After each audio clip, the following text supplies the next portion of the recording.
You see, what changes when mankind moves from one era of thought to another?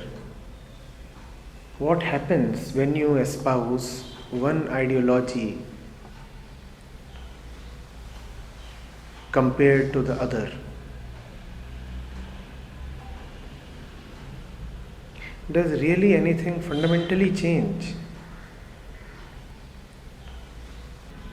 Are not all ideologies just thought? And can the nature of thought change?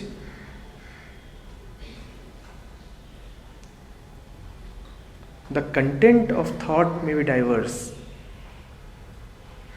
The words may be new.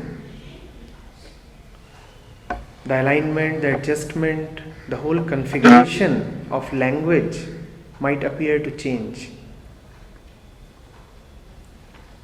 But let us use the word new with great care, very selectively. Just because something has been reconfigured, we cannot call it new.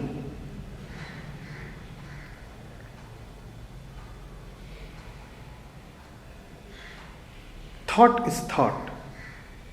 The only new comes when actions happens from a center that is not thought.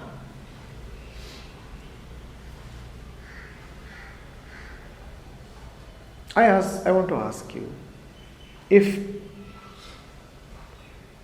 modernism was new, from where did postmodernism come?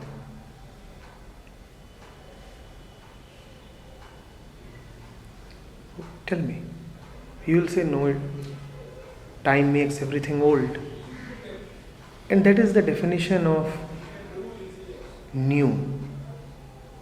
That which cannot be made old by time. Whatever can be made old by time, please remember, is already old. Because time is continuously passing. If time is going to make it old, it is already old. Now it is just a question of definitions. Now it is just a question of how old. Now it can be 80 years old or 4 years old. And by your definition, 4-year-old is young. But a 4-year-old is still old. Somebody else may come and redefine. Somebody else may come and say, no, only a 4-month-old is young. Even a 4-year-old is old. What is dependent on time is already old. What is dependent on time is already passing and making way for the next one. And whatever mankind will conceive will always be replaceable and will in fact be replaced.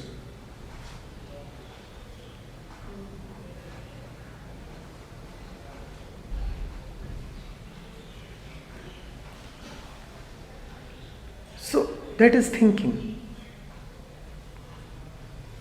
A child's play, a game of mind, all very juvenile. You look at what is happening and then you think about it, and then you say, I have learnt. And what you have learnt, you express that in a book, in a paper, as a theory.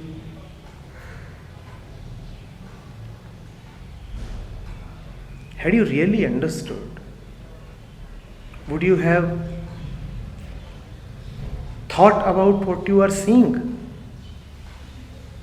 Here you are listening to me. If you are really understanding, would you think about what I am saying? Would you be able to give a name to it? Would you bother to give a name to it? So the tendency to look at reality, to look at facts, to look at the happening, and then structure it in a form, give it a name, compare it with the past, this tendency itself is a proof of stupidity. If you would really understand, then you just understand. You are done with it. The matter is closed. You live. You no more stay with what you are seeing.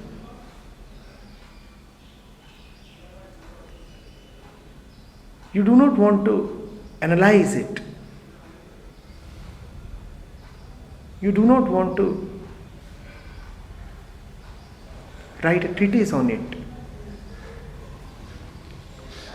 Or do you? Think of all that which is really important, undoubtedly real in your life. Do you want to write a book about it? Won't it be profane to even entertain such a thought?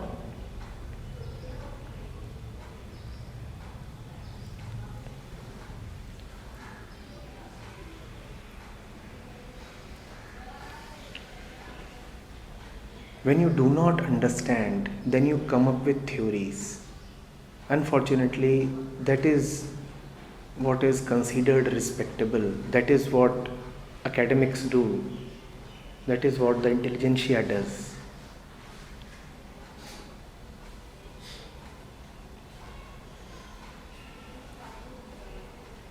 When you really know something, why would you theorize? I know what it is. Why do I need a theory of it?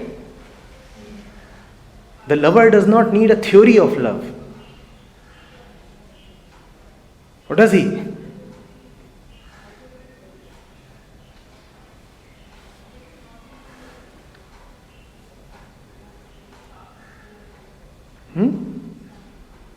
But you have theories of God. You have theories of evolution. You have theories about mind.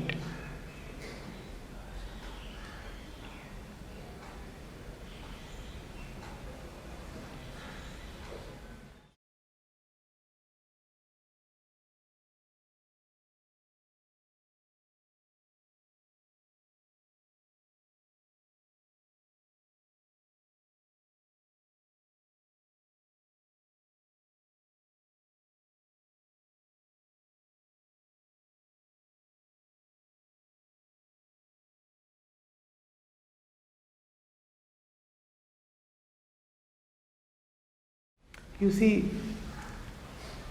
energy can be very loud and vulgar, very demonstrative, very gross, very detectable, and it gets you a lot of attention.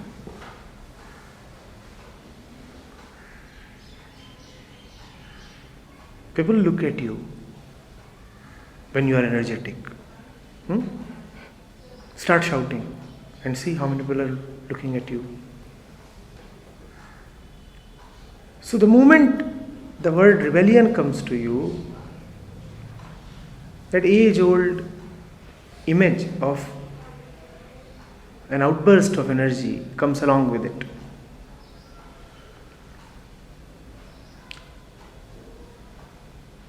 The energy of the hero flows harmoniously. It is not an explosion.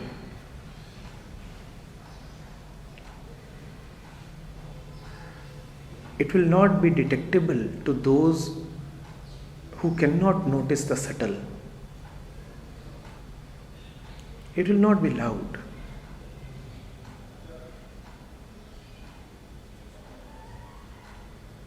Yet it would be uncompromising. It would be extremely strong without being loud. And that does not mean that the real one would abhor loudness when required. loudness would come. But even that loudness would not be coarse, it would be mellifluous. It would be something that is there because it is really needed. It would not be out of place. It would be a part of a beautiful order. Yes?